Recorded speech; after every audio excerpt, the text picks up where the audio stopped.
जर तुम्हाला घरच्या घरी रेस्टॉरंट स्टाईल टेस्ट हवी असेल तर ही रेसिपी नक्की ट्राय करा। चला तर मग बनवूया बटर पनीर मसाला। 2 कांदे उभ्या स्लाइसेस मध्ये कट करून घ्या, 2 टोमॅटो कट करून घ्या, 7 ते 8 लसूण पाकळ्या घ्या। चमचाभर तेल घालून कांदा परतून घ्या। कांदा थोडासा परतल्यावर टोमॅटो घालून ते देखील परतून घ्या। नंतर त्यामध्ये लसणाच्या पाकळ्या घाला आणि गॅस फ्लेम बंद करा। हे मिक्सर थंड होईपर्यंत पनीर क्यूब मध्ये कट करून ते परतून घ्या। त्यानंतर सुहाना बटर पनीर मसाला मिक्स पाण्यामध्ये घालून पेस्ट करून घ्या। आता कांदा, टोमॅटो आणि लसूण एकत्र मिक्सरला ग्राइंड करून घ्या। आता फोडणीमध्ये घालण्यासाठी एक बारीक कांदा आणि 2 हिरव्या मिरच्या बारीक चिरून घ्या।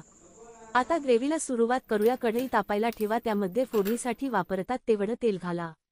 तेल चांगलं तापल्यावर त्यामध्ये मोहरी घाला, जिरे घाला। फोडणी तडतडल्यावर त्यामध्ये कांदा घालून परतून घ्या, हिरवी मिरची घाला। आता कांदा परतल्यावर त्यामध्ये कांदा टोमॅटोची प्युरी घाला। प्युरी छान परतून घ्या। नंतर त्यामध्ये सुहाना बटर मसाला मिक्सची पेस्ट घाला। छान तेल सुटेपर्यंत परतून घ्या। काही मिनिटे परतल्यानंतर त्यामध्ये पनीर क्यूब घाला। पुन्हा सगळे एकजीव करून परतू द्या। आता पाणी घालून ग्रेव्हीची कन्सिस्टन्सी ॲडजस्ट करून घ्या। तुम्हाला जशी पातळ घट्ट आवडते तशी बनवून घ्या।